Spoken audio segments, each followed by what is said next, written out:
எல்லாம் வல்ல அல்லாஹுக்கே அனைத்து போலும் உரித்தாகட்டும்.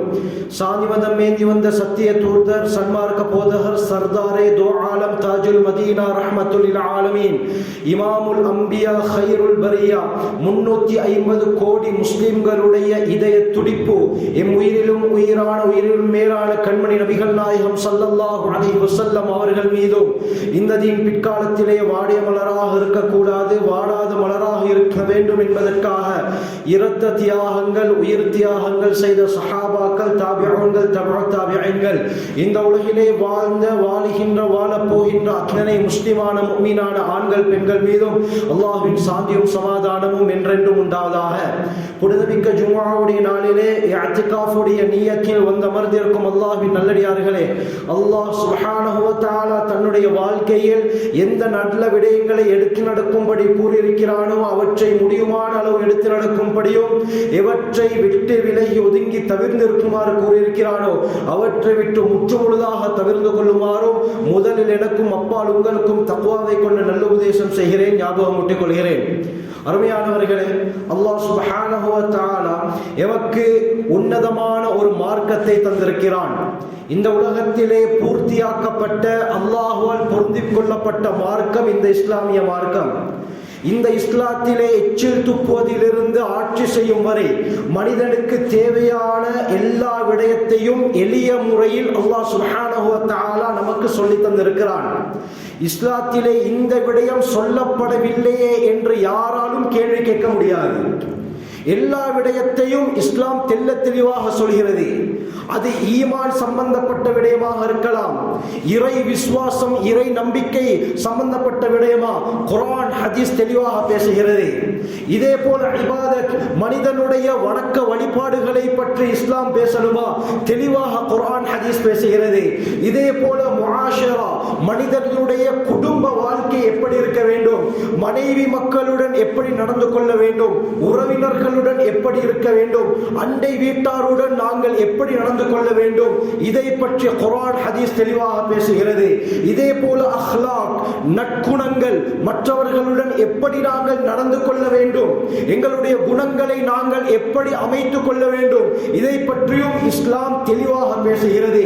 இதே போல தான் முஆமலா, கொடுக்கல் வாங்கல், பிசினஸ், வியாபாரம் என்ற அந்த கேட்டகரியை எடுத்தாலும் எந்தெந்த பிசினஸ்களை செய்வதற்கு இஸ்லாம் அனுமதி அளிக்கிறது, எதையெல்லாம் இஸ்லாம் தடுக்கிறது என்ற எல்லா விடயமும் தெல்ல தெளிவாக இஸ்லாம் கூறுகிறது. குர்ஆன் ஹதீஸ்ல அல்லாஹ் சுப்ஹானஹு வ தஆலா எல்லா விடயத்தையும் தெளிவாக கூறிவிட்டான். எந்த ஒரு விடயமும் இஸ்லாத்திலே சொல்லப்படவில்லையே என்று யாராலும் கூற முடியாது. அது சின்னஞ்சிறிய விடயமாக இருந்தாலும் சரி, குர்ஆன் ஹதீஸை அலசி ஆராயும் பொழுது எல்லா கேள்விகளுக்குரிய பதில்களை நாம் அடைந்து கொள்ளலாம். அந்த அளவுக்கு பூர்த்தியான ஒரு மார்க்கம். அருமையானவர்களே, இந்த மார்க்கத்தை படிப்பது ஒவ்வொரு முஸ்லிமான ஆண்கள் பெண்கள் மீது கட்டாயம். தலபு குல்லி ஃபரீதத்தின் அலா குல்லி முஸ்லிமின் வ முஸ்லிமா ஸல்லல்லாஹு தெளிவாக சொன்னார்கள். ஒவ்வொரு ஆண் பெண்ணின் மீது இந்த மார்க்கத்தை கற்றுக்கொள்வது கட்டாயமாக இருக்கிறது.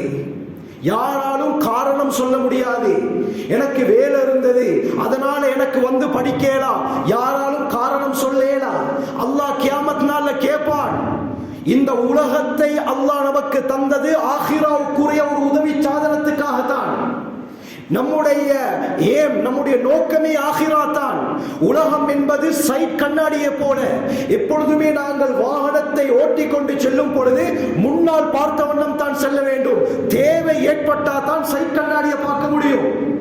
முன்னால் பார்ப்பதை விட்டுவிட்டு சைட் கிளாஸை பார்த்து கொண்டே சென்றால் அந்த வாகனம் ஒரு இடத்தில் போய் விபத்துக்குள்ளாகி வாகனத்துக்கும் சேதம் ஏற்படும். ஓட்டிக்கொண்டு சென்றவர், பின்னால் அமர்ந்தவர், பக்கத்தில் இருந்தவர் அனைவருடைய உயிருக்கு உத்தரவாதம் கிடையாது. அருமையானவர்களே, மார்க்கத்தை படிப்பது கட்டாயம். இந்த காரணம் அந்த காரணம், எனக்கு வர முடியாமல் போய்விட்டது, எனக்கு டைம் இல்ல, எனக்கு வேலைக்கு போகணும் என்ற எந்த காரணத்தையும் சொல்ல இயலாது. அல்லாஹ் கியாமத்துடைய நாள்ல கேட்பான். கண்ணியமானவர்களே, ஏன்னு சொன்னால் லேசுப்பட்ட மார்க்கம் இல்ல இந்த இஸ்லாம். ஒரு மனிதனுக்கு தேவையான எல்லா விடயத்தையும் தெளிவாக சொல்லியிருக்கிறது. யாருமே விதிவிலக்கு கிடையாது. ஒரு ஆலிமாக இருந்தாலும் அவர் மேற்படிப்புக்கு தேவையுள்ளவராகத்தான் இருக்கிறார். பாமர மனிதராக இருந்தாலும் அவரும் மார்க்கத்தை படிப்பதற்கு தேவையுள்ளவராக இருக்கிறார். மார்க்க தீர்ப்பு வழங்கக்கூடிய முஃப்தியாக இருந்தாலும் அவரும் சில விடயங்களை படிப்பதற்கு தேவையுள்ளவராக இருக்கிறார். நேற்று இஸ்லாத்தை ஏற்றுக்கொண்டாரா, அவரும் இஸ்லாத்தை படிப்பதற்கு தேவையுள்ளவராக இருக்கிறார். யாராலும் எந்த ஒரு காரணத்தையும் சொல்ல முடியாது. நாங்கள் நன்றாக விளங்கிக் கொள்ள வேண்டும். அருமையானவர்களே, ஈமான், இபாதா, முஆமலா, முஆஷரா, அஹ்லாக் எல்லாத்தையுமே இஸ்லாம் தெல்ல தெளிவாக சொல்லி தருகிறது. இந்த அடிப்படையில் எம்மத்தியில அடிக்கடி நடக்கக்கூடிய ஒரு விடயம் தான் இந்த கடன் என்பது. நாம் கடன் எடுக்கிறோம், கடன் கொடுக்கிறோம். இதே போல தவணைக்காக வேண்டி நாங்கள் கடன் எடுக்கிறோம். 2 மாசம் கழித்து நாங்கள் இந்த பணத்தை தாரோம் என்றெல்லாம் கடன் கொடுக்கிறோம். அருமையானவர்களே, இந்த இஸ்லாம் கடன் எடுப்பதை கொடுப்பதை பற்றி சொன்னது போல வேற எந்த ஒரு மார்க்கமும் சொல்லவில்லை. அந்த அளவுக்கு தெல்ல தெளிவாக இஸ்லாம் இந்த விடயத்தை பேசுகிறது. இன்று சமூகத்துக்கு மத்தியில் அதிகமாக நடக்கக்கூடிய ஒரு விடயம் தான் இந்த கடன் எடுப்பது கொடுப்பது. அருமையானவர்களே, இஸ்லாம் கடன் எடுப்பதையும் சுன்னத்தாக ஆக்கியிருக்கிறது, கடன் கொடுப்பதையும் சுன்னத்தாக ஆக்கியிருக்கிறது. இன்னொருவரிடத்தில் இருந்து கடன் எடுப்பது சுன்னத், எடுத்த கடனை திருப்பி கொடுப்பது ஃபர்து, கட்டாயம். நன்றாக இதை விளங்கிக் கொள்ள வேண்டும். சிலர் கடனை எடுக்கிறார்கள், ஆனால் சரியான டேட்ல கொடுக்காமல் அதை அவர்கள் பின்படுத்துகிறார்கள். இதற்கு இஸ்லாம் என்ன சொல்கிறது என்று பார்த்தால், அருமையானவர்களே, அல்லாஹ் சுப்ஹானஹு வ தஆலா கடனை பற்றி குர்ஆன்ல சொல்லும் பொழுது சூரா பக்ராவுடைய 282வது வசனம் தெளிவாக பேசுகிறது. குர்ஆன்ல இருக்கக்கூடிய மிக நீண்ட ஆயத்து வசனம் எது என்று சொன்னால் இந்த கடனை பற்றி வரக்கூடிய ஆயத்து தான். ஒரு பக்கத்துக்கு அல்லாஹ் ஒரு ஆயத்தில் இந்த கடனை பற்றி தெளிவாக பேசுகிறான். யா அய்யுஹல்லதீன ஆமனு, ஈமான் கொண்டவர்களே, இதா ததாயந்தும் பிதைனின் இலா அஜலின் முஸம்மன், ஒரு நிர்ணயிக்கப்பட்ட ஒரு தவணைக்காக வேண்டி உங்களில் இருவர் கடன் எடுத்துக்கொண்டால் இஸ்லாம் சொல்லக்கூடிய சொல்யூஷன் என்ன? ஃபல்யக்துபு. இஸ்லாம் சொல்லுது, நீங்க கடன் எடுத்தா முதல்ல எழுதுங்க, எடுத்த கடனை எழுதுங்கள், கையெழுத்து இட வேண்டும். இருவரும் அந்த கடனை எடுத்ததை அக்ரிமெண்ட் அடிப்படையில் எழுத வேண்டும். இல்லாவிட்டால் பிரச்சனை வரும். அருமையானவர்களே, இஸ்லாம் சொல்லுது, நீங்கள் இருவர் கடன் எடுத்தால் நீதமான ஒருவரின் மூலமாக நீங்கள் அந்த எடுத்த கடனை எழுதிக் கொள்ளுங்கள். இவர் திறந்து நான் இத்தனை லட்சம் எடுத்திருக்கிறேன், இந்த டேட்ல கொடுப்பேன் என்று நான் உத்தரவாதம் அளித்திருக்கிறேன் என்று கடனை எடுத்து அதை எழுத இஸ்லாம் சொல்கிறது. ஆக கடன் எடுப்பதற்கும் இஸ்லாத்தில் அனுமதி. ஹஜ்ரத் ஸல்லல்லாஹு அலைஹி வஸல்லம் ஒரு யஹூதியிட்ட கடன் எடுத்தார்கள். புகாரியில தெளிவாக வருது. ஹுனைனுடைய யுத்தம், மக்கா வெற்றி கொள்ளப்பட்டதற்கு பிறகு ஸல்லல்லாஹு அலைஹி வஸல்லம் ஹுனைனுக்காக வேண்டி செல்கிறார்கள். இந்த சந்தர்ப்பத்தில் காஃபிராக இருந்த ஸஃப்வான் இப்னு உமையா கிட்ட ஸல்லல்லாஹு அலைஹி வஸல்லம் 40 கவச ஆடைகளை இரவலாக கடனாக எடுத்தார்கள். யுத்தம் முடிந்ததுக்கு பிறகு திருப்பி கொண்டாந்து தாரேன். அருமையானவர்களே, ஹுனைனுடைய யுத்தம் நடக்குது. மிகப்பெரிய வெற்றி முஸ்லிம்களுக்கு. அதிகமான யுத்தத்துடைய வெற்றி பொருட்கள், கனிமத்துகள் மலைகளை போல குவிக்கப்பட்டிருக்குது. கண்ணு கெட்டக்கூடிய அளவுக்கு ஆட்டு மந்தைகள் பள்ளத்தாக்கிலே நிரம்பி வழிந்து கொண்டிருக்கிறது. யுத்தம் முடிஞ்சிருச்சு.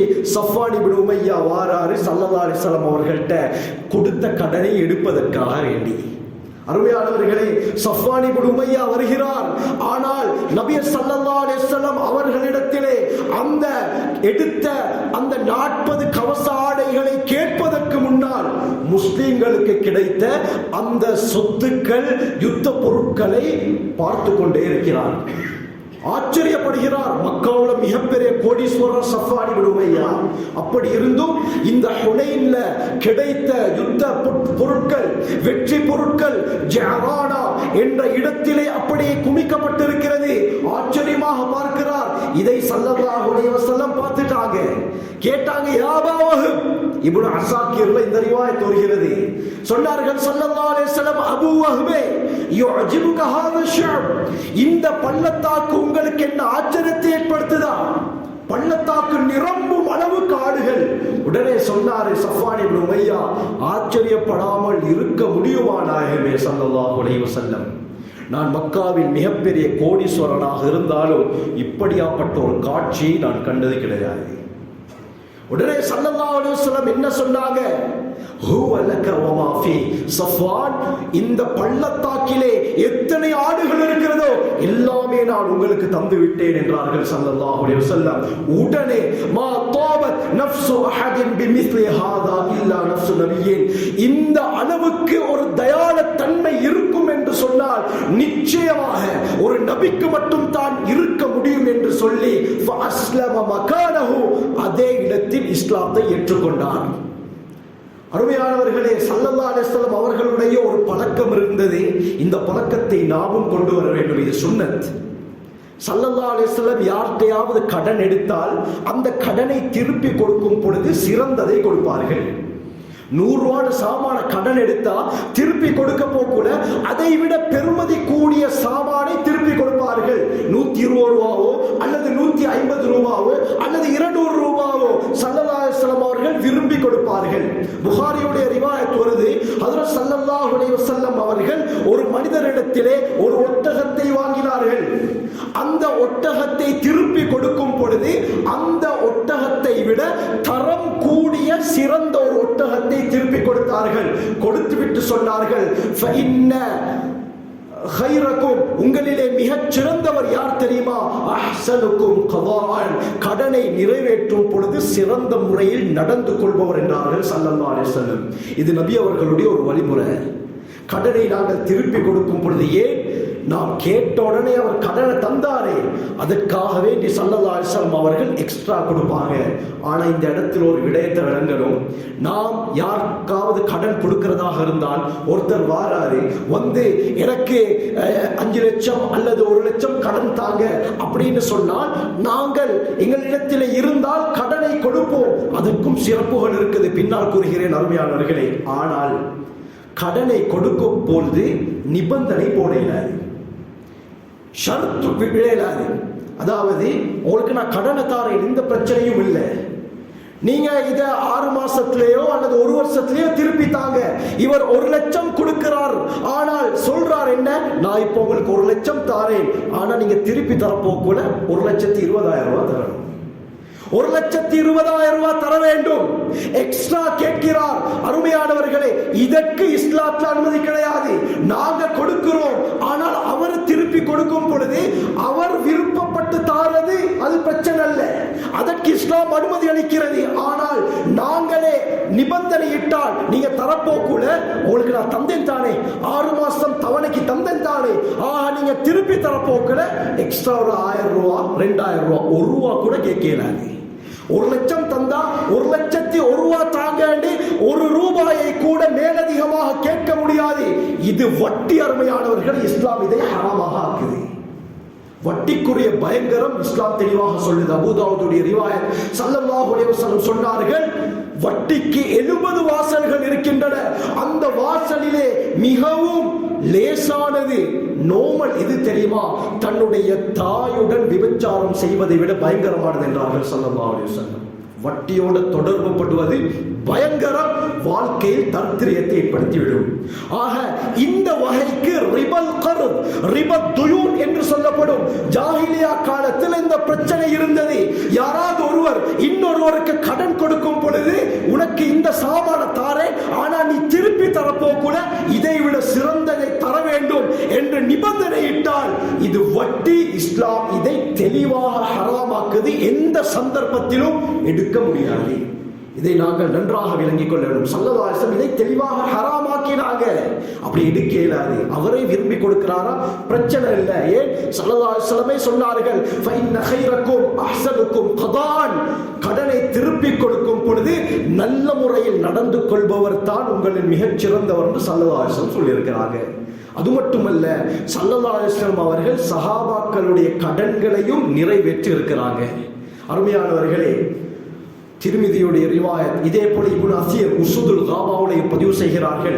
ஹஜ்ரத் ஜாபிர் பின் அப்துல்லாஹ் பின் ஹராம் ரலியல்லாஹு அன்ஹு, மகன் ஜாபிர் ரலியல்லாஹு அன்ஹு, தந்தை அப்துல்லாஹ் பின் ஹராம் ரலியல்லாஹு அன்ஹு.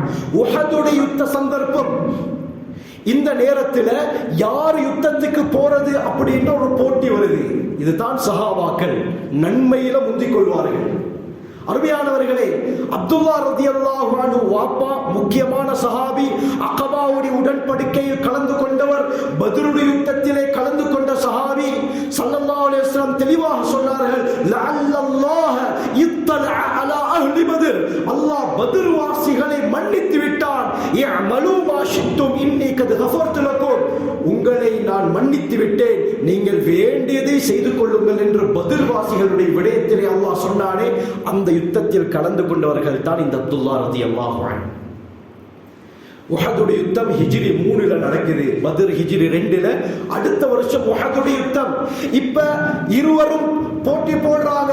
வாப்பா சொல்றாரு மகனை பார்த்து, மகனே எனக்கு வயசாகிருச்சு, இதுக்கு மேல நான் உயிரோடு இருப்பனா என்று எனக்கு தெரியாது, ஆகவே இந்த யுத்தத்தில் கலந்து கொள்றதுக்கு எனக்கு வாய்ப்பை தாண்டாரு. மகன் ஜாபிர் ரலியல்லாஹு அன்ஹு சொல்றாங்க, தந்தையே இந்த யுத்தத்திலே கலந்து கொண்டு ஷஹீதாகினால், உயிர் தியாகம் செய்தால் கிடைக்கக்கூடிய அந்தஸ்து என்ன? வாப்பா சொல்றாரு சொர்க்கம். அப்படின்னா அந்த சொர்க்கத்தை எனக்கு விட்டு கொடுக்கலான்னு என்றாரு மகன். இருவருக்கு மத்தியில போட்டி. கடைசியில சரி, இஸ்லாம் சொல்லக்கூடிய இன்னொரு முக்கியமான ஒரு சுன்னத்து தான் இந்த சீட்டு குலுக்கி போடுறது. இஸ்லாம் இந்த முறையையும் அனுமதி அளிக்கிறது. இப்ப என்ன செஞ்சாங்க, இருவரும் சீட்டு குலுக்கி போட்டாங்க. ஹஜ்ரத் ஸல்லல்லாஹு அலைஹி வஸல்லம் அவர்கள் ஒவ்வொரு பிரயாணம், ஒவ்வொரு யுத்தத்திற்கு செல்லும் பொழுது சீட்டு குலுக்கி போடுவார்கள். எந்த மனைவியுடைய பேர் வருதோ அந்த மனைவியை அந்த பிரயாணத்திலே கூட்டிக் கொண்டு செல்வார்கள். இது ஸல்லல்லாஹு அலைஹி வஸல்லம் அவர்களுடைய ஒரு சுன்னத். இந்த அடிப்படையில் இருவரும் சீட்டு குலுக்கி போடுகிறார்கள். வாப்பாவுடைய பேர் வருது. வாப்பா என்ன செய்கிறார், யுத்தத்துக்கு போய் யுத்தத்தில் ஷஹீதாகிறார். இன்னா லில்லாஹி வ இன்னா இலைஹி ராஜிஊன். ஷஹீதாகிட்டாரு. இப்ப மகனுக்கு மிகப்பெரிய பொறுப்பு வந்துருச்சு. ஏன்? வாப்பா மிகப்பெரிய கடனை விட்டு விட்டு சென்றார். மிகப்பெரிய கடன் அப்படியே இருக்குது. இரண்டாவது 7 பொம்பளை பிள்ளை, 7 சகோதரிகள் ஜாபிர் ரலியல்லாஹு அன்ஹு அவர்களுக்கு, அவர்களையும் திருமணம் முடித்து கொடுக்க வேண்டும். மிகப்பெரிய ஒரு பிரஷர் ஜாபிர் ரலியல்லாஹு அன்ஹு அவர்களுடைய மைண்டுக்கு வருகிறது, அவர்களுடைய தலைக்கு வருகிறது. இந்த சந்தர்ப்பத்தில் ஸல்லல்லாஹு அலைஹி வஸல்லம் அவர்களை பார்க்க சொல்கிறார்கள். உடனே கேட்டாங்க, யா ஜாபிர் மாலி அராக முன்கஸிரல் வஜ், ஜாபிரே ரலியல்லாஹு அன்ஹு ஏன் உங்களோட முகம் இந்த அளவுக்கு கவலையாக இருக்குது? சொன்னாங்க, என்னுடைய தந்தை உஹதுல ஷஹீதாகிட்டாரே யா ரசூலல்லாஹ், ஆனால் அதிகமான கடன்களையும் 7 குமரி பெண்களையும் 7 சகோதரிகளையும் விட்டுட்டு சென்றுட்டாரே, அதுதான் என்ன செய்வது என்று தெரியாமல் இருக்கிறது என்று சொன்னார். அருமையானவர்களே, புகாரியுடைய ரிவாயத்தில் வருது, ஹஜ்ரத் ஜாபிர் ரலியல்லாஹு அன்ஹு அவர்கள் தன்னை விட வயது கூடிய ஒரு விவாகரத்து செய்யப்பட்ட ஒரு பெண்ணை தான் திருமணம் முடித்தார்கள். ஏன்னு சொன்னால் 7 சகோதரிகள் இருக்கிறாங்க. அந்த சகோதரிகளை பார்த்து கொள்வதற்காக வேண்டி தாயுடைய ஸ்தானத்திலே ஒரு பெண் வேண்டும். இதற்காக வேண்டி தன்னை விட வயது கூடிய விவாகரத்து செய்யப்பட்ட ஒரு கன்னித்தன்மை அல்லாத பெண்ணை தான் ஹஜ்ரத் ஜாபிர் ரலியல்லாஹு அன்ஹு அவர்கள் முடித்தார்கள். ஹஜ்ரத் ஸல்லல்லாஹு அலைஹி வஸல்லம் இந்த நேரத்தில் சொன்னாங்க, ஜாபிரே, கடனா யாருக்கு நீங்கள் கடன் கொடுக்க வேண்டும், கடன் கொடுக்கக்கூடியவர்கள் எல்லாமே கூட்டிக்கிட்டு வாங்க என்று சொன்னோட, கண்ணியமானவர்களே, புகாரியிலும் இந்த ரிவாயத் பதியப்படுகிறது. மதீனாவில் இருந்த ஒரு ஈச்சப்பழ தோட்டத்திற்கு ஸல்லல்லாஹு அலைஹி வஸல்லம் செல்கிறார்கள். அந்த ஈச்சப்பழ தோட்டத்திலே இருந்த பழங்கள் எல்லாம் பறிக்கப்பட்டு ஒரு குவியலாக அப்படியே இருக்கிறது. இந்த நேரத்தில் ஸல்லல்லாஹு அலைஹி வஸல்லம் சொன்னார்கள், ஜாபிர், யாருக்கெல்லாம் உங்களுடைய தந்தை கடன் நிறைவேற்ற வேண்டுமோ எல்லோரையும் கூட்டிக் கொண்டு வாருங்கள். எல்லோரும் வருகிறார்கள். அந்த ஈச்சப்பழ குவியலுக்கு மேலான ஸல்லல்லாஹு அலைஹி வஸல்லம் அமர்ந்தார்கள். இப்ப சொன்னாங்க, யாருக்கெல்லாம் கடன் கொடுக்கணுமோ இந்த ஈச்சப்பழத்தில் இருந்து கடன்களை நிவர்த்தி செய்யுங்கள். ஜாபிர் ரலியல்லாஹு அன்ஹு அவர்கள் ஒவ்வொருவருடைய கடனையும் அந்த ஈச்சப்பழத்தின் மூலமாக அடைத்தார்கள். எல்லா கடனும் அடைக்கப்பட்டது. ஈச்சப்பழத்தில் ஒன்று சரி குறையில்லை என்று கிதாபில் வருது. அருமையானவர்களே, ஸல்லல்லாஹு அலைஹி வஸல்லம் அவர்களுடைய பரக்கத், எல்லா கடனும் முடிந்து விட்டது. இந்த சந்தர்ப்பத்தில் ஸல்லல்லாஹு அலைஹி வஸல்லம் அவர்கள் ஜாபிர் ரலியல்லாஹு அவர்களை பார்த்து சொன்னார்கள், அஃபலா உபஷ்ஷிருக யா ஜாபிர், ஜாபிரே, உங்களுக்கு நான் ஒரு நன்மாராய செய்தி சொல்லட்டுமா? கட்டாயம் கட்டாயம் சொல்லுங்க யா ரசூலல்லாஹ். சொன்னார்கள், உலகத்தில் யாரெல்லாம் ஷஹீதாகிறாங்களோ, யுத்தத்திலே வெட்டப்பட்டு ஷஹீதாகிறாங்களோ, இவர்களோட அல்லாஹ் சுப்ஹானஹு வ தஆலா மின் வராஇல் ஹிஜாப், ஒரு திரைக்கு பின்னால் இருந்து பேசுவார். ஆனால் உங்களுடைய தந்தை அப்துல்லாவுடன் எந்த ஒரு திரையும் இல்லாமல் கிஃபாஹன் முபாஷரத்தன் நேரடியாக அல்லாஹ் பேசிவிட்டார் என்று ஹஜ்ரத் ஸல்லல்லாஹு அலைஹி வஸல்லம் சொன்னார்கள். உங்களுடைய தந்தை அப்துல்லாவுடன் எந்த ஒரு திரையும் இல்லாமல் ஃபேஸ் டு ஃபேஸ் அல்லாஹ் பேசிவிட்டார். பேசியது மட்டுமல்ல, மாதா உம்னியதுக யா அப்துல்லாஹ், அப்துல்லாவே நீங்கள் என்ன ஆசைப்படுகிறீர்கள் கேளுங்கள், நான் தருகிறேன் அல்லாஹ் சொன்னான். இதை இப்னு அஸீர் உஸூதுல் காபாவுல தெளிவாக கொண்டு வருகிறார்கள். அப்துல்லாஹ் ரலியல்லாஹு அன்ஹு சொன்னாங்க, யா ரசூல், யா அல்லாஹ், என்னை மீண்டும் உலகத்துக்கு அனுப்பு, உன்னுடைய தீனுக்காக வேண்டி நான் ஷஹீதாகணும், இதுதான் என்னுடைய ஆசை என்றார்கள். மீண்டும் உலகத்துக்கு அனுப்பு யா அல்லாஹ், உன்னுடைய தீனுக்காக வேண்டி நான் ஷஹீதாகணும். அல்லாஹ் சொன்னான், எனக்கு உங்களை மீண்டும் உலகத்துக்கு அனுப்ப முடியும், ஆனாலும் என்னுடைய வழிமுறையில் அது கிடையாது. ஒரு தடவை நான் மௌத்தாக்கினால் திரும்ப உலகத்துக்கு நான் அனுப்ப மாட்டேன், ஆனாலும் உங்களுக்கு கூலிகள் கிடைத்து கொண்டே இருக்கும் என்று அல்லாஹ் சொன்னார். உடனே அப்துல்லா ரலியல்லாஹு அன்ஹு அல்லாஹ் சுப்ஹானஹு வ தஆலா அவரிடத்திலே சொன்னார்கள், யா அல்லாஹ், நீ என்னிடத்திலே நடந்து கொண்ட இந்த விடயத்தை மக்களுக்கு எப்படியாவது அறிவித்து விடு யா அல்லாஹ் என்று சொன்னோட அல்லாஹ் சுப்ஹானஹு வ தஆலா ஆல இம்ரானுடைய 169வது ஆயத்தை இறக்குகிறான். ولا تحسبن الذين قتلوا في سبيل الله امواتا, யுத்தத்திலே வெட்டப்பட்ட ஷஹீதானவர்கள் மரணித்து விட்டார்கள் என்று நீங்கள் நினைக்கிறீர்களா? பல் அஹ்யாஉன் இன்த ரப்பிஹிம், இல்லை, அவர்கள் அல்லாஹ்விடத்திலே உயிரோடு தான் இருக்கிறார்கள் என்ற ஆயத்தை அல்லாஹ் இறக்கி அப்துல்லா ரலியல்லாஹு அன்ஹு அவர்களுடைய விடயத்தை அல்லாஹ் சொல்லி காட்டுகிறான். அருமையானவர்களே, ஹஜ்ரத் ஸல்லல்லாஹு அலைஹி வஸல்லம் சஹாபாக்களுடைய கடனை நிறைவேற்றி நிறைவேற்றி வைத்திருக்கிறார்கள். கஷ்டவாளிகளுடைய கடனை ஸல்லல்லாஹு அலைஹி வஸல்லம் பொறுப்பெடுத்து அந்த கடனை நிறைவேற்றி வைத்திருக்கிறார்கள். இதே போல ஸல்லல்லாஹு அலைஹி வஸல்லம் ஹதீஸ்லையும் சொன்னார்கள், யார் கஷ்டவாளிக்கு தவணை கொடுக்கிறாரோ, சரி உங்களுக்கு கஷ்டமாக இருக்கும், சரி இன்னொரு மாசம் எடுத்துக்கோங்க, 2 மாசம் எடுத்துக்கோங்க, 10 நாள் எடுத்துக்கோங்க என்று தவணை கொடுத்தால் இவருக்குரிய சிறப்பையும் ஸல்லல்லாஹு அலைஹி வஸல்லம் சொன்னார்கள். புகாரியுடைய ரிவாயத் வருது, ஹஜ்ரத் ஸல்லல்லாஹு அலைஹி வஸல்லம் சொன்னார்கள், முந்தைய சமுதாயத்திலே ஒரு மனிதர் இருந்தார், மக்களுக்கு அவர் கடன் கொடுப்பார். அவர் தன்னுடைய அடிமையை பார்த்து, யாராவது கஷ்டவாளி கடன் கேட்டு வந்தால் அவருக்கு கடனை கொடுத்து விடுங்கள், ஆனால் திரும்ப அந்த கடனை எடுக்க வேண்டாம், ஃபத்தஜாவஸ் அன்ஹு, அவரை மன்னித்து விடுங்கள், லஅல்லல்லாஹ யதஜாவஸு அன்னா, இதன் காரணமாக அல்லாஹ் எங்களை மன்னிக்கலாம் என்ற ஒரு குணத்துடன் இருந்தார். அருமையானவர்களே, பிறகு அவருடைய மரணம் ஏற்படுது. ஸல்லல்லாஹு அலைஹி வஸல்லம் சொன்னார்கள், இந்த அமலின் காரணமாக அல்லாஹ் அவருடைய எல்லா பாவத்தையும் மன்னித்தான்.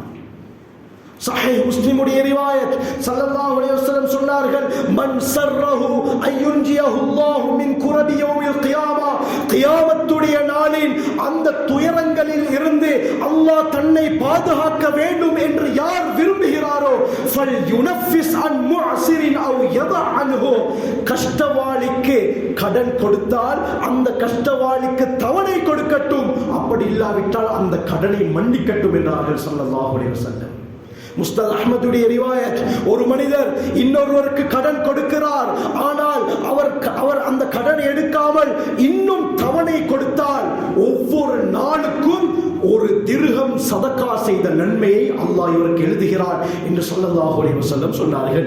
சஹீஹ் முஸ்லிமுடைய ரிவாயத், அபுல் யஸர் ரலியல்லாஹு அன்ஹு அறிவிக்கிறாங்க, மன் அந்தர முஅஸிரன் அவ் வதஅ அன்ஹு, ஸல்லல்லாஹு அலைஹி வஸல்லம் சொன்னார்கள், யார் ஒரு கஷ்டவாளிக்கு கடன் எடுத்தவருக்கு தவணை கொடுக்கிறாரோ அல்லது அந்த கடனை முழுமையாக மன்னித்து விடுகிறாரோ, அதல்லஹுல்லாஹு ஃபீ ظில்லி, எந்த ஒரு நிழலும் இல்லாத அந்த கியாமத்துடைய நாள்ல இந்த அடியானுக்கு அல்லாஹ் தன்னுடைய அர்ஷுடைய நிழலை கொடுக்கிறார் என்றார்கள் ஸல்லல்லாஹு அலைஹி வஸல்லம்.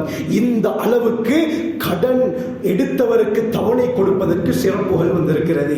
இதே போலத்தான் அருமையானவர்களே, கடன் எடுத்தவர் அந்த கடனை சரியாக நிறைவேற்ற வேண்டும். அந்த கடனை நிறைவேற்றுவது கட்டாயம், எடுப்பது சுன்னத், கொடுப்பது ஃபர்ல். அருமையானவர்களே, நீயத்தில் யார் கடனை எடுக்கிறாரோ, கடனை எடுக்கிறாரு, எடுக்க போக்குள்ளே எப்படியாச்சும் இவருக்கு இந்த கடனை கொடுத்துடணும் என்ற நீயத்தில் தான் எடுக்கிறாரு. புகாரியுடைய ரிவாயத் ஸல்லல்லாஹு அலைஹி வஸல்லம் சொன்னாங்க, மன் அஹத அம்வாலன் நாஸ் யுரீது அதாஹா, யார் மக்களிடத்திலிருந்து பணங்களை, சொத்து செல்வங்களை நிறைவேற்றக்கூடிய எண்ணத்திலே எடுக்கிறாரோ அத்தல்லாஹு அன், இவருக்கு பகரமாக அல்லாஹ் அந்த கடனை நிறைவேற்றி வைப்பான், அல்லாஹ் நிறைவேற்றுவான் என்றார்கள். இதே போல வமன் அகத யுரீது இத்லாஃபஹா, எடுக்க போக்குள்ளேயே கொடுக்க கூடாத நியத்தில் எடுக்கிறது, பொள்ளைய போடுற நியத், எடுக்க போக்குள்ளே இந்த சல்லிய, இந்த பணத்தை இவருக்கு திருப்பி கொடுக்க கூடாது என்ற நியத்தில் எடுத்தால் அத்லஃபஹுல்லாஹ், எந்த அளவுக்கு எச்சரிக்கை ஸல்லல்லாஹு அலைஹி வஸல்லம் சொன்னார்கள், அல்லாஹ் அந்த மனிதனை அழித்து விடுவான் என்றார்கள் ஸல்லல்லாஹு அலைஹி வஸல்லம். பயங்கரம் அருமையானவர்களே, எடுக்க போக்குள்ளே கொடுக்கிற நியத்தில் எடுத்தால் அல்லாஹ் உதவி செய்வான். இந்த அளவுக்கு சிறப்புகள் வந்திருக்குது. அத்தர்ஹீப் வ தர்ஹீப்ல இமாம் முன்திரி ரஹ்மத்துல்லாஹி அலைஹி சொல்றாங்க, ஸல்லல்லாஹு அலைஹி வஸல்லம் சொன்னார்கள், மாமின் அப்தின் இல்லா கானத் லஹு நிய்யத்துன் ஃபீ அதாஇ தைனிஹி, ஒரு மனிதர் கொடுக்கிற நியத்தில் கடனை எடுத்தால் இல்லா லம் யஸல் மஅஹு மினல்லாஹி ஹாரிசுன், ஸல்லல்லாஹு அலைஹி வஸல்லம் சொன்னார்கள், அல்லாஹ் இவருடன் ஒரு மலக்கை, ஒரு பாதுகாவலரை வைத்துக் கொண்டே இருப்பான். அல்லாஹ் அந்த மனிதன் கடனை நிறைவேற்றும் வரை, அந்த மனிதன் கடனை நிறைவேற்றும் வரை இவருடன் ஒரு பாதுகாவலர் இருந்து கொண்டே இருப்பார். இன்னொரு ஹதீஸ்ல ஸல்லல்லாஹு அலைஹி வஸல்லம் சொன்னார்கள், முஸ்னத் அஹ்மதுடைய ரிவாயத், அல்லாஹ்விடத்திலிருந்து இவருக்கு உதவி கிடைத்துக் கொண்டே இருக்கிறது. இல்லா கான லஹு மினல்லாஹி அவுனுன், அல்லாஹ்வின் புறத்திலிருந்து அந்த கடனை நிறைவேற்றுவதற்கான உதவியை அல்லாஹ் செய்து கொண்டிருப்பான். ஏதாவது ஒரு வழியை அல்லாஹ் அந்த அடியாருக்கு திறந்து கொடுப்பான் என்று ஸல்லல்லாஹு அலைஹி வஸல்லம் அவர்கள் சொன்னார்கள். ஆக இஸ்லாத்திலே கடனை எடுப்பதற்கும் அனுமதி இருக்கிறது, எடுத்த கடனை கொடுப்பதற்கும் அனுமதி இருக்கிறது. அதாவது எடுத்த கடனை கொடுக்கக்கூடிய நியத்திலே எடுத்தால் அந்த கடனை நிறைவேற்றுவதற்கு அல்லாஹ் உதவி செய்கிறான். இதே போலதான் அருமையானவர்களே, சிலர் கடனை எடுக்கிறார்கள், ஆனால் கொடுக்கிற நியத்தில் அல்ல. அவருக்கு கோல் அடிச்சா ஆன்சர் இல்ல, சில சந்தர்ப்பங்கள்ல கோல் அடித்தால் அவருடைய போன் சுவிட்ச் ஆஃப் ஆகுது. இந்த சந்தர்ப்பத்தில் இவருடைய உள்ளம் எந்த அளவுக்கு நோகும் அருமையானவர்களே, நான் நம்பித்தானே கடனை கொடுத்தேன், ஆனால் இவர் எடுத்த கடனை சரியாக நிறைவேற்றாமல் இருக்கிறாரே, கோல் எடுத்த ஆன்சர் பண்றார் இல்ல, கோல் எடுத்தால் அவர் ஆன்சர் பண்ணினாலும் நான் இப்படித்தான் இந்த இடத்துல இருக்கிறேன், இங்க போயிட்டு இருக்கிறேன், ஒரு 2 நாள் தாங்க, நான் 2 நாள்ல தந்துருவேன் என்று 2 நாள் அவகாசம் கேட்கிறார். இவரும் அவகாசம் கொடுக்கிறார். 2 நாளைக்கு கோல் எடுத்தால் இப்படித்தான் இன்றைக்கு எனக்கு சல்லி வர இருந்தது, ஆனாலும் அந்த பாட்டி அவர் வரல, அதனால எனக்கு இப்ப கொடுத்து கேளா என்று தைரியமாக சொல்கிறார்கள். அல்லாஹ் பாதுகாக்கணும் அருமையானவர்களே. ஒரு டேட்டை, இந்த டேட்ல நான் கடனை தாரேன் என்று சொன்னால் அந்த டேட்ல கடனை கொடுக்கணும். அப்படி இல்லாவிட்டால் கடன் கொடுத்தவர்கிட்ட போய் இப்படித்தான், இந்த டேட்ல உங்களுக்கு நான் பணத்தை தாரேன் என்று சொன்னேன், ஆனால் எனக்கு இப்ப வசதி இல்லை, நான் ஒருவர் எனக்கு சொல்லி தருவார் நம்பித்தான் இந்த டேட்டை நான் உங்களுக்கு சொன்னேன், ஆனால் அவர் இப்படித்தான் பணத்தை தரல, அதனால இன்னொரு 10 நாள் எனக்கு டைம் தாரீங்களான்னு கேட்பதற்கு இஸ்லாத்தில் அனுமதி இருக்கிறது. முறையுடன் செய்ய வேண்டும் அருமையானவர்களே. ஹஜ்ரத் ஸல்லல்லாஹு அலைஹி வஸல்லம் இந்த கடனை விட்டு பாதுகாப்பு தேடி இருக்கிறார்கள். புகாரியுடைய ரிவாயத், அல்லாஹும்ம இன்னி அஊது பிக மினல் மஅஸமி வல் மக்ரம், யா அல்லாஹ் பாவத்தை விட்டும் கடனை விட்டும் என்னை பாதுகாத்திரு யா அல்லாஹ் என்று ஒவ்வொரு தொழுகையிலும் ஸல்லல்லாஹு அலைஹி வஸல்லம் அவர்கள் துஆ செய்வார்கள். உடனே ஒரு சஹாபி, யா ரசூலல்லாஹ், நீங்கள் அதிகமாக கடனை விட்டு பாதுகாப்பு தேடுறீங்களே, என்ன காரணம்? அந்த நேரத்தில் ஸல்லல்லாஹு அலைஹி வஸல்லம் சொன்னார்கள், இன்ன ரஜுல, ஒரு மனிதர் கடன் எடுத்தால் ஹத்தஸ கதப, அந்த நேரத்தில் அவன் பேசினால் பொய் சொல்ல ஆரம்பிப்பான். நாளைக்கு தாரேன், 2 நாள்ல தாரேன் என்று பொய் சொல்ல ஆரம்பிப்பான். வைதா வஅத, இதே போல வாக்களித்தால் ஃபஅஹ்லஃப, அவன் வாக்குக்கு மாறு செய்வான், சொன்ன டேட்ல கொடுக்க மாட்டான். அதனால தான் நான் கடனை விட்டு அல்லாஹ்விடத்திலே பாதுகாப்பு பாதுகாப்பு தேடுகிறேன் என்று ஸல்லல்லாஹு அலைஹி வஸல்லம் அவர்கள் சொன்னார்கள். எந்த அளவுக்கு என்றால் நசாயுடைய ரிவாயத், ஹஜ்ரத் ஸல்லல்லாஹு அலைஹி வஸல்லம் அவர்கள் குஃப்ருடன் கடனை இணைத்தார்கள். அல்லாஹும்ம இன்னி அஊது பிக மினல் குஃப்ரி வல் வத்தைன், யா அல்லாஹ் உன்னிடத்திலே கடனை விட்டும் இந்த குஃபர் இறை நிராகரிப்பை விட்டும் நான் பாதுகாப்பு தேடுகிறேன் யா அல்லாஹ் என்று ஸல்லல்லாஹு அலைஹி வஸல்லம் அவர்கள் கடனை விட்டு பாதுகாப்பு தேடி இருக்கிறார்கள். கொடுக்க முடியுமாக இருந்தால் எடுப்பதற்கு இஸ்லாம் அனுமதி அளிக்கிறது. இவருடைய வியாபாரமே ஒரு அளவு தான் இருக்குது, ஆனால் இவரால் நிவர்த்தி செய்ய முடியாத அளவுக்கு ஒரு பெரிய அமௌண்ட் எடுக்கிறாரா? அருமையானவர்களை யோசிக்க வேண்டும். எடுக்கும் பொழுது இந்த கடனை எப்படி என்னால் கொடுக்க முடியும் என்ற விடயத்தை யோசித்து தான் கடன் எடுக்க வேண்டும். இல்லாவிட்டால் கடனை எடுக்கிறார், கடைசியில் என்ன நடக்குது அருமையானவர்களே? ஹலாலான முறையில பல ரீதியில இவர் முயற்சி செய்து பார்க்கிறார், கடனை கொடுக்க முடியாமல் இருக்குது, கடைசியாக ஹராமான வழிக்கு திரும்புகிறார். பேங்கோட சம்பந்தப்படுகிறார், லோனோட சம்பந்தப்படுகிறார். பேங்க்ல சும்மா லோன் கொடுப்பார்களா அருமையானவர்களே? ஏதாவது டீட் இருக்குதா, நிலம் இருக்குதா, ஏதாவது கேட்பார்கள். கடைசியில வீட்டை பேங்கிலே வைக்கிறார், கடனை அடைக்கிறார். அந்த வீட்டை வைத்த அந்த அமௌண்ட்டை அவர் திருப்பி செலுத்த வேண்டும். அது சும்மா செலுத்துறதில்லை, அதற்கு ஒரு வட்டியை போடுவார்கள். அந்த வட்டியை கட்டி முடிப்பதற்குள்ளால் இவருடைய வாழ்க்கையை முடிந்துவிடும். பேங்குடன் சம்பந்தப்படுவதற்கு இஸ்லாத்தில் அனுமதி கிடையாது. அது வட்டி. அருமையானவர்களே, நாம் அசில் பணத்தை 1 லட்சம் பேங்க்ல இருந்து எடுத்தோமா அருமையானவர்களே, அதை கொடுக்கும் பொழுது 1.5 லட்சம் 2 லட்சமாக மாறுது. இதனால தான் இஸ்லாத்துல இந்த ஆக்ஷன் போட்ட சாமான்களை எடுக்கிறதுக்கு அனுமதி இல்லை. இதாவது ஒருத்தர் ஒரு கஷ்டத்தில் இருக்கிறாரு, இப்ப இவர் என்ன செய்யறாரு? தன்னுடைய கஷ்டத்தை நிவர்த்தி செய்யறதுக்காக வேண்டி வீட்டில் இருக்கக்கூடிய ஒரு நகை பேங்க்ல அடகு வைக்கிறாரு.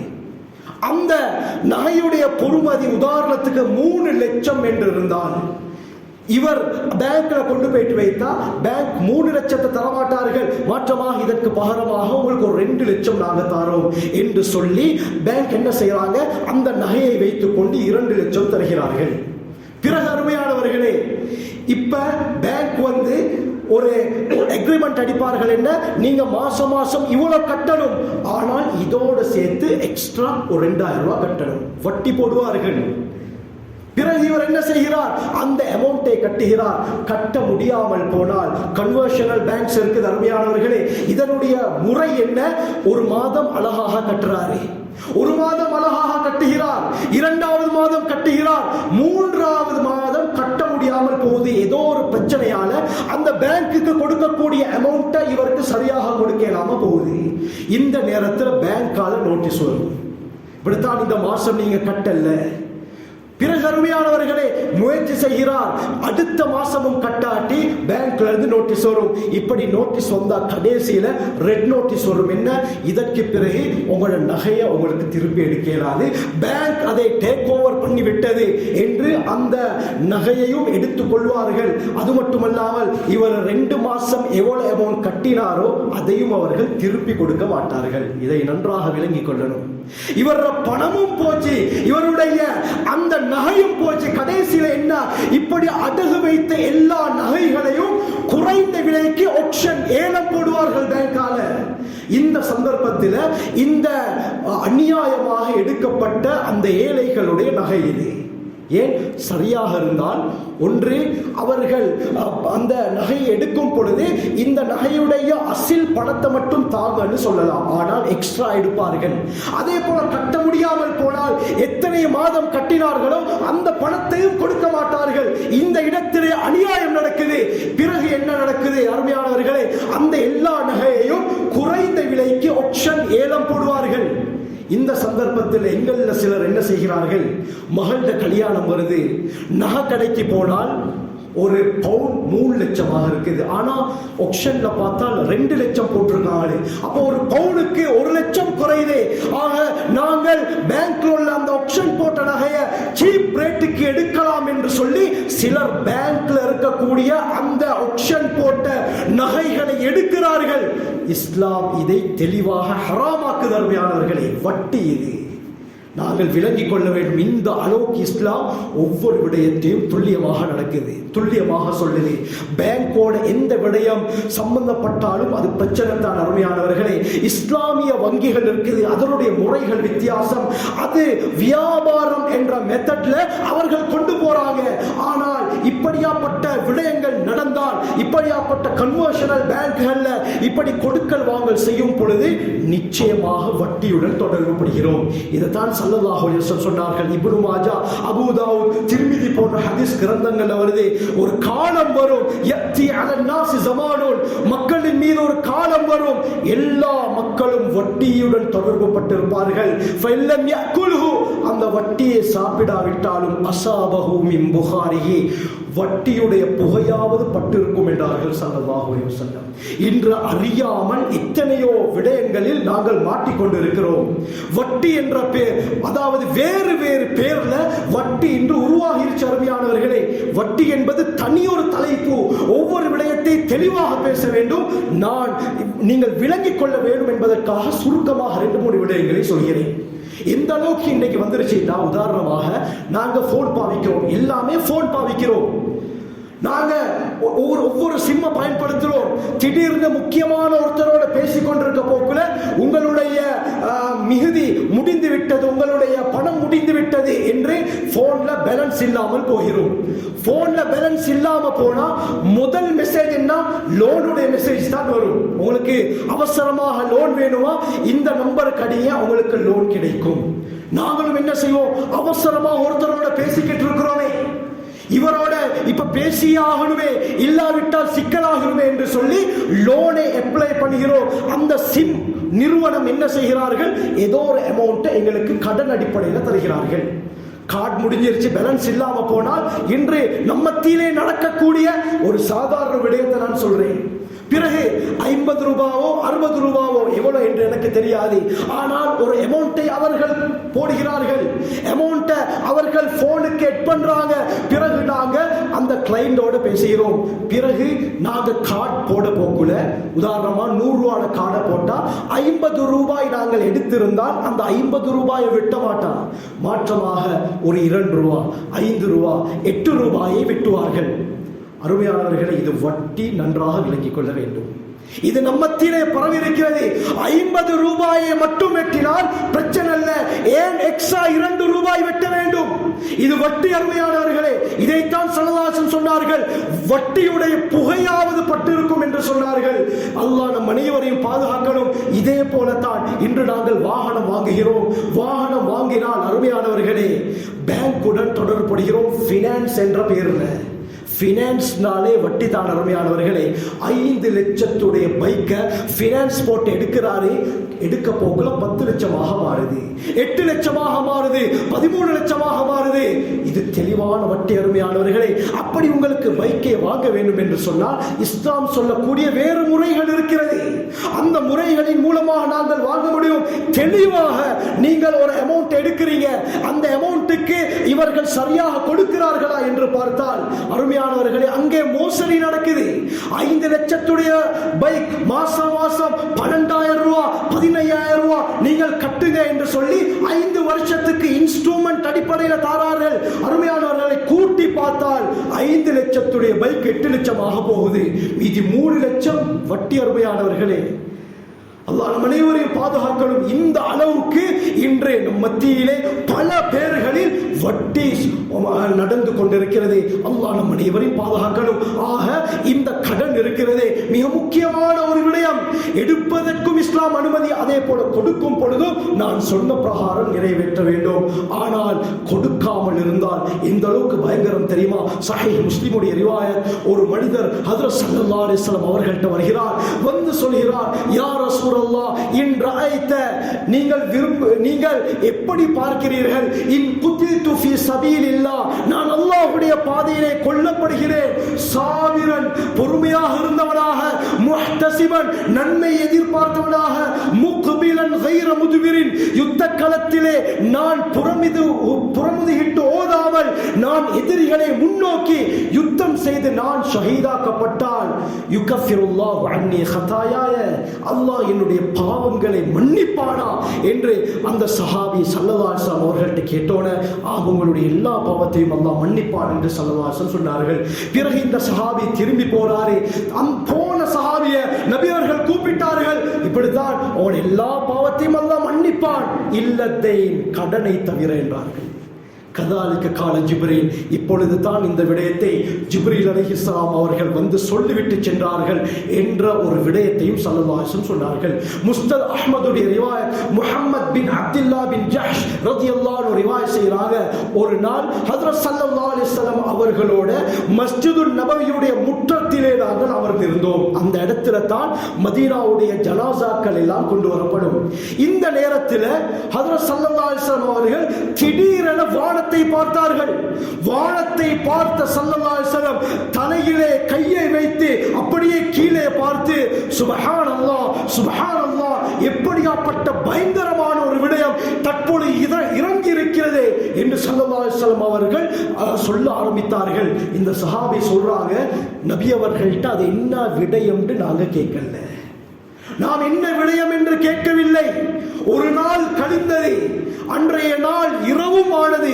மறுநாள் காலையில ஹஜ்ரத் ஸல்லல்லாஹு அலைஹி வஸல்லம் அவர்கள்ட்ட, யா ரசூலல்லாஹ், நீங்கள் நேற்று சொன்னீங்களே ஒரு பயங்கரமான விடயம் இறங்கி இருக்குது, அது என்ன யா ரசூலல்லாஹ் என்று இந்த சஹாபி கேட்டோன ஸல்லல்லாஹு அலைஹி வஸல்லம் சொன்னாங்க, கடனுடைய விடயத்தில் ஒரு பயங்கரமான விடயம் இறங்கி இருக்குது.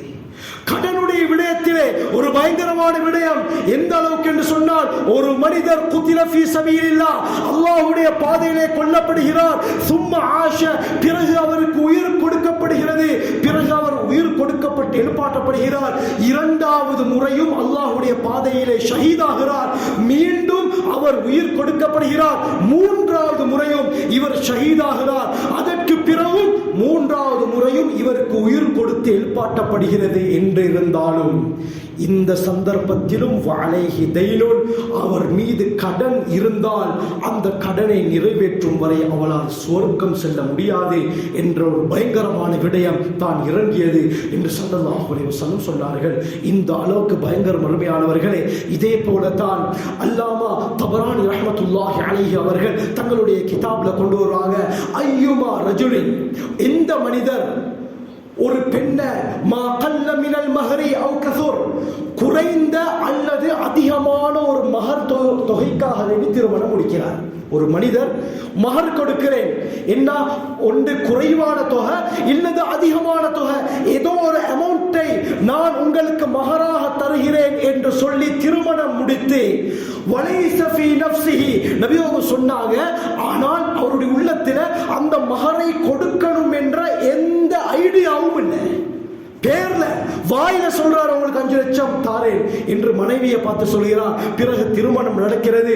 ஆனால் இவர் உள்ளத்துல அந்த அமௌண்ட்டை கொடுக்கிற ஐடியாவே இல்லை. அந்த பெண்ணை இவர் ஏமாற்றி கொண்டே இருக்கிறார்.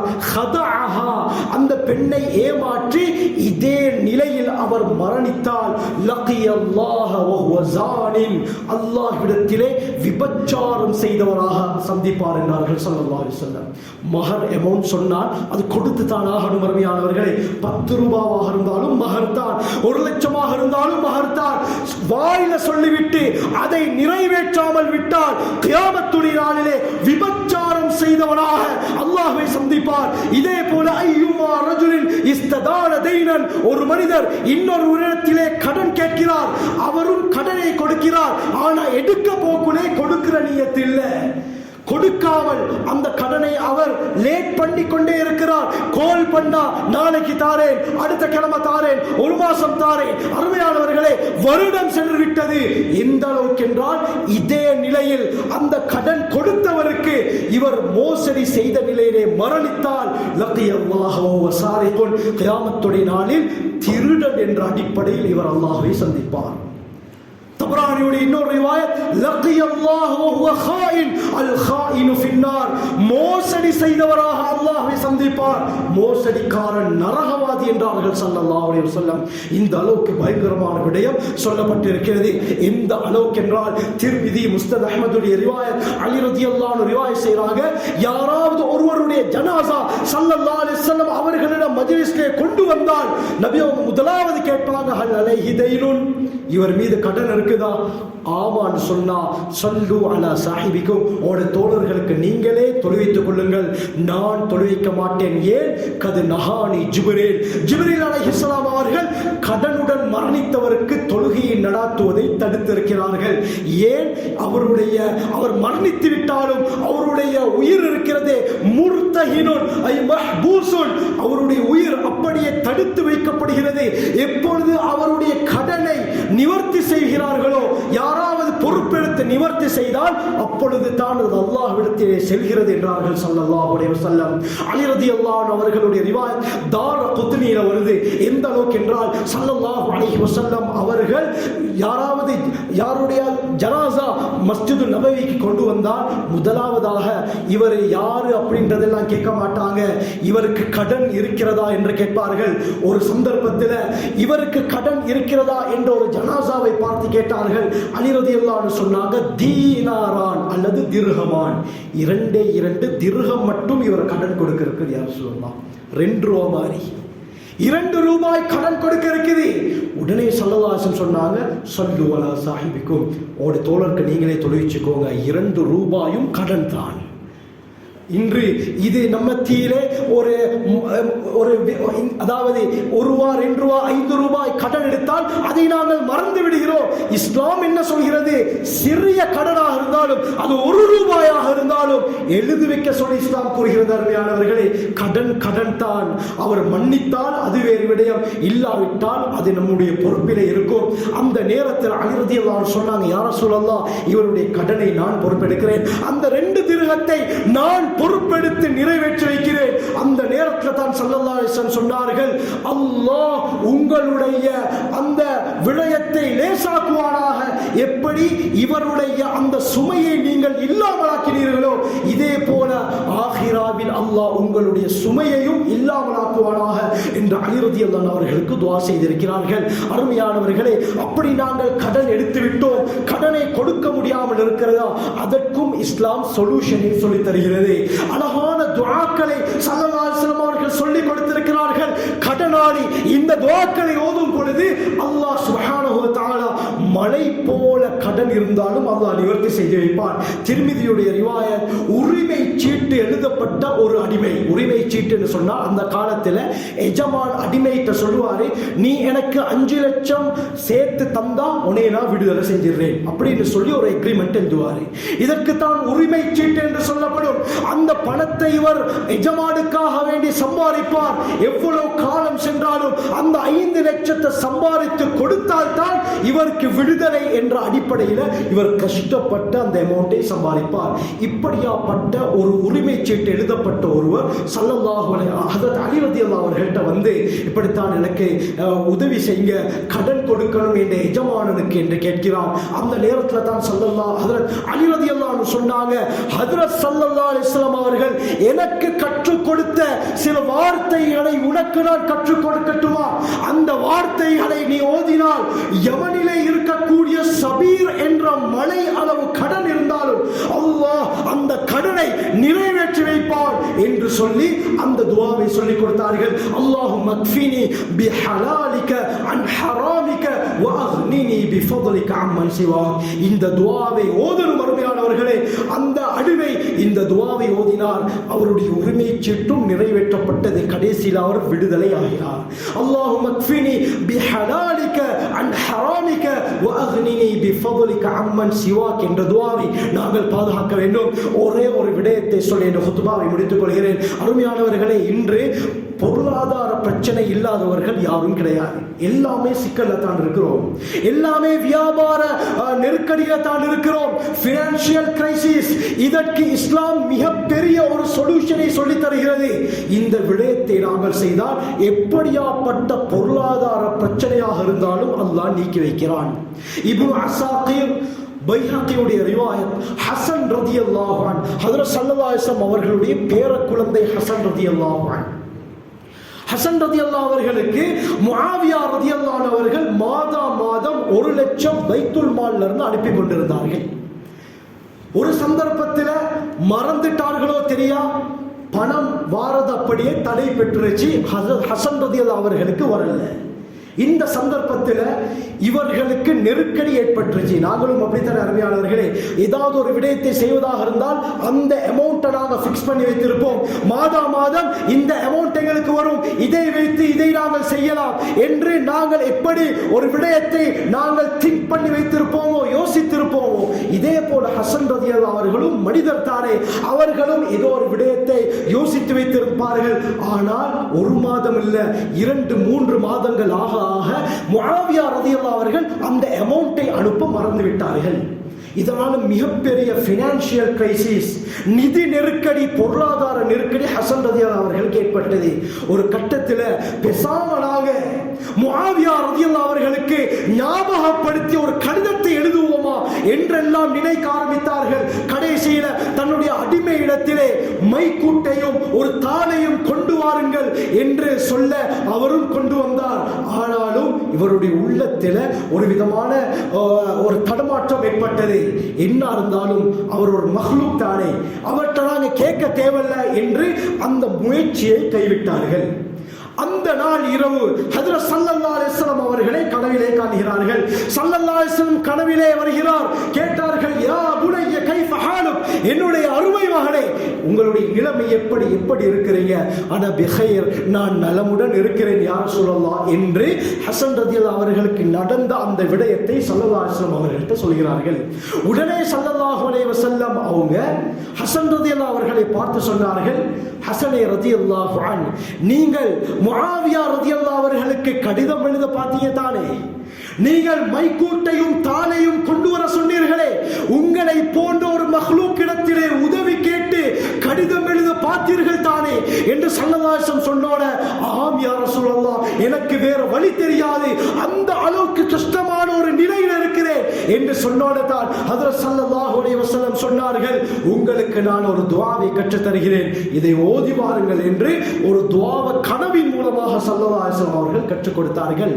ஏலும் என்றால் இதை பாடமாக்குவோம், அப்படி இல்லாவிட்டால் இந்த துஆவை ஒரு பேப்பர்ல சரி எழுதி நாங்கள் பார்த்து ஓதுவோம். அருமையானவர்களே, அல்லாஹும்ம க்திஃப் ஃபீ கல்பி ரஜாஅக் வக்தஅ ரஜாஇ அம்மன் சிவாக் ஹத்தா லா அர்ஜு அஹதன் கைரக் அல்லாஹும்ம வமா ضعفت قوتي وقصر عنه عملي ولم تنتهي اليه رغبتي ولم تبلغه مسألتي ولم يجري على لساني مما اعطيت احدا من الاولين والاخرين من اليقين فخصني به يا ارحم الراحمين என்ற துஆவை கனவின் மூலம் சொல்லிக் கொடுத்தாங்க.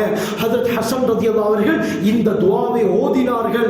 எந்த அளவுக்குன்னா, நான் ஒரு கிழமை, ஒரு வாரம், 7 நாள் கூட இந்த துஆவை தொடர்ந்து ஓதல்ல. முஆவியா ரலியல்லாஹு அவர்கள் எனக்கு 15 லட்சம் அனுப்பி வைத்தார்கள். 1 லட்சம் அனுப்பிய முஆவியா ரலியல்லாஹு அவர்கள் 15 லட்சம் அனுப்பினார்கள். நான் முஆவியா ரலியல்லாஹு அவர்களுக்கு கேட்கவும் இல்லை, எந்த ஒரு விடயத்தையும் அறிவிக்கவும் இல்லை. இந்த துஆவுடைய பரக்கத்தால் அல்லாஹ் முஆவியா ரலியல்லாஹு அன்ஹு அவர்களுடைய உள்ளத்திலே போட்டால், ஹசனுக்கு அனுப்ப வேண்டிய பணத்தை அனுப்பலையே என்று சொல்லி 15 லட்சத்தை ஒரேடியாக அனுப்பினார்கள். அன்றைய நாள் இரவு ஹஜ்ரத் ஸல்லல்லாஹு அலைஹி வஸல்லம் அவர்களை கனவில் காணுகிறார்கள். ஹசனே, உங்களுடைய நிலைமை என்ன? சொன்னார்கள் ஹசன் ரலியல்லாஹு அன்ஹு, யா ரசூலல்லாஹ், நீங்கள் சொன்ன துஆவை நான் தொடர்ந்து ஓதினேன். வளமையாக 1 லட்சம் அனுப்பக்கூடிய முஆவியா 15 லட்சம் ஒரேடியாக அனுப்பிவிட்டார் யா ரசூலல்லாஹ் என்று சொன்னார்கள். அந்த நேரத்தில் ஹசன் ரலியல்லாஹு அவர்கள் அல்லாஹ்வை புகழ்ந்தார்கள். அல்ஹம்துலில்லாஹில்லதி லா யன்ஸா மன் ذكره, யாரை ஞாபகப்படுத்தினால் மறக்க மாட்டானோ அந்த அல்லாஹ்வுக்கு எல்லா புகழும் என்று அல்லாஹ்வை முகந்தார்கள். இந்த விடயத்தை கேட்ட ஸல்லல்லாஹு அலைஹி வஸல்லம் சொன்னார்கள், யா புனைய, என்னுடைய அருமை மகனே, ஹாகதா மன் ரஜல் ஹாலிக வலம் யர்ஜுல் மக்லூக். அல்லாஹ்வை ஆதரவு வைத்து மக்லூக்கிடத்திலே, மக்களிடத்திலே ஆதரவு வைக்காதவருடன் அல்லாஹ் இவ்வாறு தான் நடந்து கொள்வான் என்ற வார்த்தையை ஸல்லல்லாஹு அலைஹி வஸல்லம் சொன்னார்கள். மக்களிடத்திலே தேவையை கேட்காமல் அல்லாஹ்விடத்திலே மட்டும் தேவையை கேட்டால் இப்படித்தான் அல்லாஹ் நடந்து கொள்வான் என்று இந்த உம்மத்திற்கு ஒரு பாடத்தை கற்றுக் கொடுத்தார்கள் ஸல்லல்லாஹு அலைஹி வஸல்லம். ஆகவே இப்படியாப்பட்ட சொல்யூஷன்களை இஸ்லாம் சொல்கிறது. ஆக கடன் என்பது இந்த அளவுக்கு முக்கியமான விடயமாக இஸ்லாம் பார்க்கிறது. ஆகவே நம்மிலே யாரெல்லாம் கடன் எடுத்திருக்கிறார்களோ அந்த கடன்களை நிறைவேற்றக்கூடிய வழிகளையும் அல்லாஹ் ஏற்படுத்துவானாக.